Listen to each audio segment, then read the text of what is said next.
मेरी माँ अंधी थी मगर महसूस सब कर लेती थी। लेकिन एक बात जो उनकी मुझे परेशान कर रही थी कि वह ऐसी कि जब भी मैं ऑफिस से घर आता तो मेरी माँ कहती कि बेटा तुम दोबारा फिर से आ गए, अभी कुछ देर पहले ही तो गए थे। मैं हर रात रात जानने के लिए एक दिन चुपके से घर जल्दी आ गया, तभी मैं दरवाजे पर ही था मगर अंदर से दृश्य देखकर मेरे रोंगटे खड़े हो गए, क्योंकि मेरी पत्नी मैं रोज की तरह शाम के 4 बजे ऑफिस से वापस घर आता था। घर में आते ही मैं ऊंची आवाज से माँ को पुकार। मेरी माँ जो अपनी चारपाई पर लेटी थी, मेरी आवाज सुनकर वो फौरन उठ जाती। उनके चेहरे के हाव भाव देखकर मैं फौरन फिक्रमंद हो गया। मैं उनके पास जाकर बैठ गया। मेरी माँ अंधी थी इसलिए मेरा चेहरा टटोल कर देखने लगी। मुझे वह पहले से कमजोर लग रही थी। मुझे वहां मौजूद पाकर वह बोली, बेटा सब ठीक तो है? इतनी वापस आ गए, क्या कुछ भूल गए हो? माँ की बात सुनकर मैं उनकी तरफ हैरानी से देखने लग गई। मैं सुबह 6 बजे घर से निकल अब वापस आया। मैं उनके पास गया और उनके माथे को चूमकर बोला, माँ मैं तो सुबह का गया हूँ, अब घर आया हूँ। मेरी बात सुनकर वह चौंकी और मैं बोली, नहीं बेटा, अभी तो कोई 1 घंटा पहले तुम मेरे पास बैठकर बातें कर रहे थे और फिर नेहा ने से बात करके तुम वापस फिर से ऑफिस के लिए निकल गए। मैं हैरानी से माँ को देखने लगा, आखिर वह कहना क्या चाहती थी। तभी मेरी पत्नी किचन से जूस लेकर बाहर निकली और दुखी होकर कहने लगी, रोहन आप ही समझाओ माँ जी को, यह तो मेरी बात भी नहीं सुनती। अभी तुरंत इनको इनकी पसंद का गाजर का हलवा बनाकर खिलाई थी और हलवा खाने के बाद जूस पीने के लिए परेशान करने लगी। अब आप इन्हें समझाएं, बार बार भूल जाती हैं रहती हैं कि तुमने कब मुझे खाने के लिए पूछा। रोहन है जो मुझे खाने के बारे में पूछ लेता, जबकि आप तो अभी आए हैं। अपनी पत्नी की बात सुनकर मैं उदास से मन माँ को समझाया कि माँ आप वक्त पर खाना और दवाई क्यों नहीं खाती? इतनी अच्छी और ख्याल रखने वाली बहू आपकी मिली है, इसके बावजूद आप अपना ख्याल नहीं रखती। मेरी माँ की उम्र ज्यादा हो चुकी थी इसलिए उन्हें भूलने की आदत हो गई थी। मेरी माँ कुछ देर के लिए खामोश हो गई और बोली कि मेरा दिल तुम्हारे हाथों से जूस पीने को चाह रहा था, बस शायद इसलिए मैंने बहू को जूस बनाने के लिए कह दिया होगा, मुझे याद नहीं है। माँ की बात सुनकर मैं मुस्कुराया और उन्हें जूस पिलाने लगा। मेरी माँ की आंखों की रोशनी खत्म हो चुकी थी, उन्हें कुछ भी नजर नहीं आता था मगर महसूस सब कर लेती थी। मेरे दिमाग में माँ के वही शब्द चल रहे थे, क्योंकि आज से पहले ही माँ कह चुकी थी कि मुझे कोई खोए हुए देखकर मेरी पत्नी पूछने लगी तो मैंने उसे अपनी माँ की बात के बारे में बताया। उसने नजरें फेर कर एक लंबी सांस ली और बोली, रोहन आपके आने से पहले यह सो रही थी, ज्यादा उम्र की हो गई हैं। अब माँ ने जो सपने में देखा होगा उसे ही हकीकत समझकर ऐसा कह रही होगी। अब देखो ना, खुद ही कह रही हैं कि मुझे याद नहीं है नेहा की बात। पर उस वक्त हाँ मैं सिर हिला दिया। अगले दिन जब मैं काम से घर वापस आया तो बहुत ही अजीब घटना हुई। मेरी माँ छत पर खड़ी थी, वह मुझे आवाज देकर कह रही थी कि रोहन बेटा मेरे पैरों में दर्द शुरू हो गया है और कितनी देर मुझे खड़ा रखना होगा। नेहा बहू जरा सहारा देकर मुझे बिस्तर तक ले जाओ। रोहन पता नहीं कहाँ चला गया, मुझे यहाँ अकेला छोड़कर। मेरा दिल उछलकर हलक तक आ चुका था। अगर माँ एक कदम और आगे बढ़ती तो वह सीढ़ियों से नीचे गिर जाती थी। फौरन भागकर उन तक पहुंचा और उन्हें से लेकर नीचे आ गया। सवाल तो वह था कि माँ ऊपर छत पर पहुंची कैसे थी। माँ सीढ़ियों उतरते हुए फौरन मुझे झटक कर बोली, पिछले 2 घंटों से मैं यहाँ खड़ी हूँ मगर तुम न जाने मुझे छोड़कर कहाँ गायब हो जाते हो। ना बहू बात का जवाब देती और ना ही तुम की बात सुनकर मैं चौंक गया था। मैंने माँ को फिर से यकीन दिलाया कि माँ मैं अभी ऑफिस से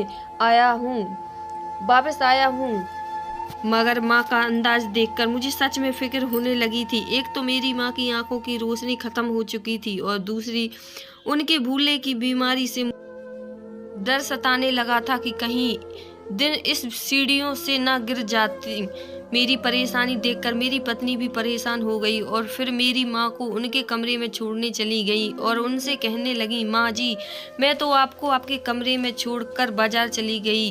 किचन की कुछ चीज खत्म हो गई, वही खरीदने गई थी। ऊपर कैसे पहुंच गई मुझे यह समझ नहीं आ रहा था। नेहा मेरी सास से कह रही थी। इनका मतलब है नेहा को पता नहीं था। मेरी माँ नेहा से कहने लगी, यह रोहन ही तो मुझे अपने साथ छत पर लेकर गया था। मेरी माँ को ना जाने क्या नजर आता रहता था। नेहा उन्हें कमरे में छोड़कर फिर मेरे पास आकर बोली, देख लो अपनी माँ की हरकत। अगर माँ ऊपर से गिर जाती तो मेरे ऊपर इल्जाम आता कि मैं उनका ख्याल नहीं रखा। मैं नेहा की बात सुनकर माथे पर उंगलियां मसलता लेकिन ले रह गया कि मैं अपनी माँ की इस बीमारी का क्या इलाज करवाऊं। मैंने कहीं अच्छे डॉक्टर को दिखवाया था लेकिन सबका यही कहना था कि उम्र की वजह से ही उनको भूलने की बीमारी हो गई है। नेहा कहती लगी, आप खुद ही सोचिए, आपकी माँ को नज़र तो कुछ आता नहीं है, अब उम्र के साथ साथ उन्हें भूलने की बीमारी भी हो गई। मैंने अपनी माँ को खाना खिलाया, दवाई देकर सुला दिया। मैं इसी उलझन में था तभी माँ उठी और कहने लगी, बेटा मुझे दवाइयाँ दे दो, सुबह से नहीं ली। मैं बस खामोशी से इस सांस भरकर रह गया। मेरी पत्नी का कहना सही था कि माँ को भूलने की बीमारी लग चुकी है, वरना दवा तो मैंने उन्हें खुद ही दी थी। कुछ देर बाद मैं माँ के कमरे में से जाने लगा तो मेरी नज़र एक चीज पर पड़ी। मैं उसे देखने लगा। उठकर ड्रेसिंग टेबल के पास गया जिस पर मेरी वॉच रखी हुई थी। बस बहुत शौकीन था, वॉच का बहुत शौकीन था। मेरे पास कई वॉच थी मगर यह वॉच माँ के कमरे में कैसे आई। मैंने सर झटक कर उसे उठाया और मेरा काम जल्दी खत्म हो चुका था। मैं खुशी खुशी घर के लिए रवाना हो गया। वह बहुत कम ही बाहर जाते थे। नेहा बहुत अच्छी पत्नी साबित हुई थी। उसने आज तक मुझसे शिकायत भी नहीं किया कि मैं उसे क्यों बाहर नहीं लेकर जाता। मैं आ ही रहा था कि नेहा के लिए झुमकी भी लेकर आया था और सोचा था कि आज मैं नेहा को बाहर घूमने ले जाऊंगा। डिनर भी बाहर ही करेंगे हम दोनों और माँ के लिए परोसों पर लेकर आऊंगा। जिन्हें सुनकर मेरे कदम आवाज सुनकर मेरे कदम वहीं पर रुक गए। मुझे माँ का वह रवैया बिल्कुल भी अच्छा नहीं लगा था। वह नेहा को डांट रही थी जबकि नेहा खामोशी से सर झुका उनके सामने खड़ी थी। अंदर गया तो मेरी आवाज सुनकर माँ फौरन खामोश हो गई और रोने लगी। रोते रोते बोली कि तुम्हारी पत्नी ने मेरे साथ हाथ जला दिए हैं। रोहन देखो, मेरे इसे सिर्फ इतना कहा कि मुझे भूख लगी है, मुझे कुछ खाने को दे दो, मगर उसने मेरे हाथ गरम तवे पर रख दिए। माँ रो रही थी मगर मुझ पर माँ की किसी भी बात का कोई असर नहीं हो रहा था। मुझे माँ से यह उम्मीद नहीं थी। आधा खाया हुआ खाना उनके पास खड़ा था, रखा था। कुछ चावल के दाने उनके कपड़ों पर भी गिरा हुआ था। बात उनके हाथों में तो वह लाल थे, जले नहीं थे। नेहा सर झुकाए रो रही थी और फिर रोते मैं बोली, देख लिया आपने रोहन, मैं आपकी माँ की हर तरह की सेवा करती हूँ। अच्छी बहू अपनी अंधी और भुलक्कड़ सास की इतनी देखभाल करती हूँ। इस उम्र में उन्हें भगवान को याद रखना चाहिए, मगर यह जानबूझकर आपको मेरे खिलाफ करने में लगी रहती हैं। नेहा की यह बात सुनकर माँ का रंग उड़ गया और वह कलहट का शिकार होते हुए बातें घुमाने लगी, मगर मैं कुछ भी सुने बगैर अपने कमरे में आ गया। मेरा सारा सरप्राइज और इतना अच्छा मूड बिगड़ चुका था। मेरे दिल में मेरी माँ के लिए अब उलझनें बढ़ने लगी थी। मैं आंखों देखी बात को नहीं भुतला सकता था। वही मैं नेहा से माँ की तरफ से माफ़ी मांगना, जिस पर वह बोली कि कोई बात नहीं है, वह बड़ी है, उम्र के इस हिस्से में ऐसा हो जाता है। नेहा का इतना बड़ा दिल होकर देखकर मेरे दिल में उसके लिए मोहब्बत बढ़ने लगी थी।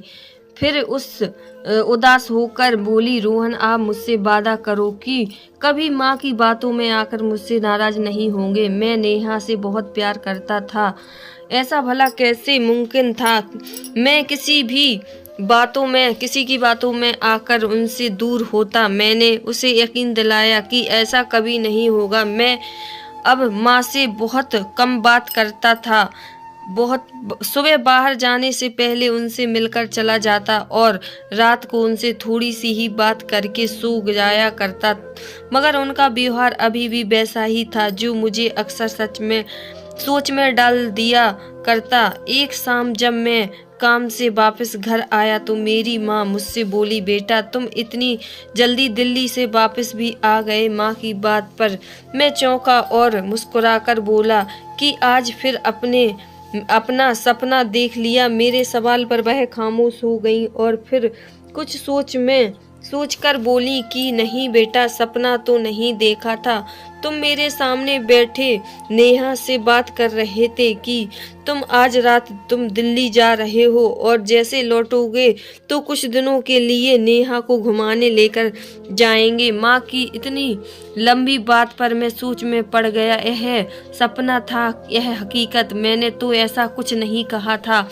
मैं ना चाहती हूँ यह कि माँ के करीब जाकर बैठ गया और हंसकर बोला कि और क्या क्या कहा था। मैं काफी किसी हंसी और बोली, ताने मत मारो बेटा, जाओ जाकर आराम करो। जानती हूँ तुम मुझ पर यकीन नहीं करोगे, मगर मजाक मत उड़ाओ। मैं आखिर माँ हूँ तुम्हारी। माँ के शब्द मुझ पर तीर की तरह लगे थे। मैं कुछ कहना चाहता था मगर मेरे शब्द मुंह में ही दम तोड़ गए। मैं बगैर कुछ बोले अपने कमरे में चला गया। मेरे दिमाग में कई सोचों ने जन्म लेना शुरू किया था। मैं अब तक कहानी को एक तरफ से देख रहा था, मुझे कहानी के दूसरे तरफ से भी पर्दा हटाना चाहिए था। मैं अभी इसी सोच में गुम हो चुका था। एक ही आदमी को रोज एक जैसा सपना भला कैसे आ सकता है? कुछ तो गड़बड़ जरूर थी। मेरी माँ मेरी शादी से पहले तो कभी इतनी ज्यादा बहकी बातें नहीं करती थी। मेरा दिमाग इस वक्त जैसे किसी बात पर थम चुका था। अगले कुछ दिन ऐसे गुजर गए। एक दिन जब मैं घर से काम के लिए निकला तो मुझ पर कुछ चोरों ने हमला कर दिया और वह मेरे पैसे छीन कर ले गए थे। मेरा दिल पूरी तरह घबराहट का शिकार हो चुका था। मैं यूं ही उदास था। शाम को घर आया तो माँ सामने चारपाई पर लेटी थी। वह मेरे पैरों की आहट पाकर उठ बैठी और बोली, कौन आया है? रोहन, यह तुम हो ना बेटा? तुम वापस क्यों आ गए हो? फिर से वही सवाल। इस बार मेरा दिमाग खराब हो गया था। बाहर भी चोरों मुझ पर हमला किया था, उस पर माँ की इस सवाल से मुझे गुस्सा से आग बबूला कर दिया। मैंने माँ से पड़ी सारी चीजों को जमीन पर फेंक दिया और अपने बाल मुट्ठी में खींचने लगा। बाद में माँ के सामने हाथ जोड़कर, भगवान के लिए अब बस भी कर दिया करो। तंग आ गया हूँ आपके इन सवालों से। पूरी तरह पागल हो चुका हूँ। हर वक्त आपको हर जगह मैं ही नजर आता हूँ। आपके इस सवाल ने मेरी पूरी जिंदगी खराब करके रख दी है। उस समय मेरे मुंह में जो आया मैं बोलता चला गया। माँ चुपचाप रह गई। नेहा मुझे इस कदर गुस्से में देखकर कहने लगी, आप क्यों इस लहजे में माँ जी से बात कर रहे हो? जानते हो तो हो, वह बूढ़ी हो चुकी हैं, इसमें इनका क्या कसूर है? मैंने कहा, मैं तंग आ गया हूँ कि उनके फालतू के सवालों से। नेहा मुझे अपने कमरे में ले गई। मेरे चिल्लाने से मेरी सांस पूरी तरह से फूल रही थी। बात आई गई हो। अगले दिन जब मैं ऑफिस से घर आया तो मेरी माँ मुझे देखकर इस बार कुछ नहीं बोली। शायद कल वाले रवैये से याद करके वह खामोश रह गई थी। मैंने पहली बार माँ से ऐसे बात की। मुझे अपनी गलती का एहसास हुआ तो मैं उनसे माफ़ी मांगने लगा। उन्होंने अपनी साड़ी के पल्लू से अपनी आंखों में आने वाले आंसू साफ किया और फिर कहने लगी, कोई नहीं, तुम्हें अपनी गलती का एहसास हो गया, अच्छी बात है। मैंने आसपास नजरें दुबाई। नेहा कहीं नजर नहीं आ रही थी। किचन भी खाली था, कमरा भी खाली था। मैंने उसे आवाज लगाई मगर उसका कोई जवाब नहीं आया। मुझे हैरानी हुई थी कि तभी माँ अपने सिस्टर का सहारा लेते हुए मेरे कमरे तक पहुंची और बोली कि बेटा, नेहा तो अपने मायके चली गई है। उसके शब्द पर मुझ पर किसी बम की तरह गिरे थे। मैंने फ़ोन से नेहा को कॉल मिलाया, जिसे कुछ देर बाद फ़ोन नेहा ने उठाया। मैंने उसे मायके जाने की वजह पूछी तो बोली कि उसके पापा की तबीयत बहुत ख़राब थी, इसलिए मैं फ़ौरन अपने मायके चली गई। उनके जाने से मुझे कोई ऐतराज़ नहीं था, मगर माँ की कुछ बातें मेरे दिमाग में घूम रही थीं। कुछ दिन पहले उन्होंने जो कहा वह सच हुआ था। क्या यह इत्तेफाक था या इसमें कोई हकीकत भी थी, मैं समझ ना सका। मेरे दिल पर पत्थर पड़ चुके थे। मैंने और कुछ सोचना छोड़ दिया और खामोशी से अपने बिस्तर पर सो गया।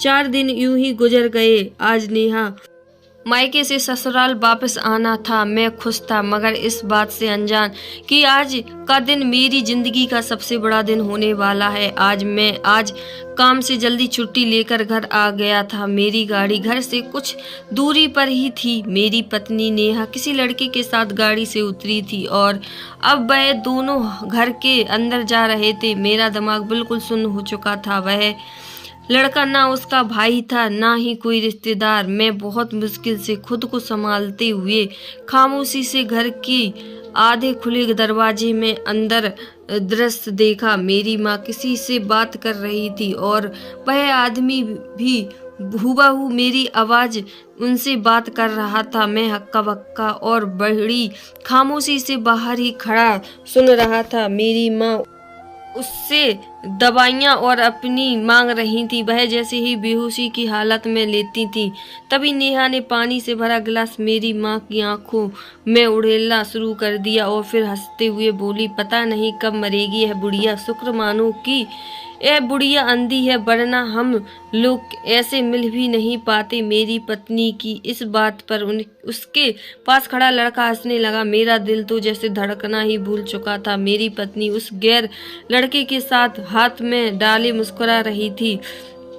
मेरे दिमाग में आंधियां चल रही थी। मेरी पत्नी मुझे इतना बड़ा धोखा कैसे दे सकती थी। मैंने कभी भी नहीं सोचा था कि मैं फौरन आगे बढ़ा, घर में गया और उस लड़के को गिरेबान से पकड़कर मारने लगा। नेहा मुझे वहां देखकर बौखला कर पीछे हटी, जबकि मेरी माँ बेहोशी की हालत में और सुनकर रोने लगी। उसे लड़के को मारकर वहीं हक्का बक्का और फिर नेहा की तरफ गया, जो एक कोने में सहमी खड़ी थी। मेरी आंखों में गम और गुस्से से आंसू आ चुके थे। मुझे वहां से धोखा मिला था जहां मैं उम्मीद भी नहीं थी।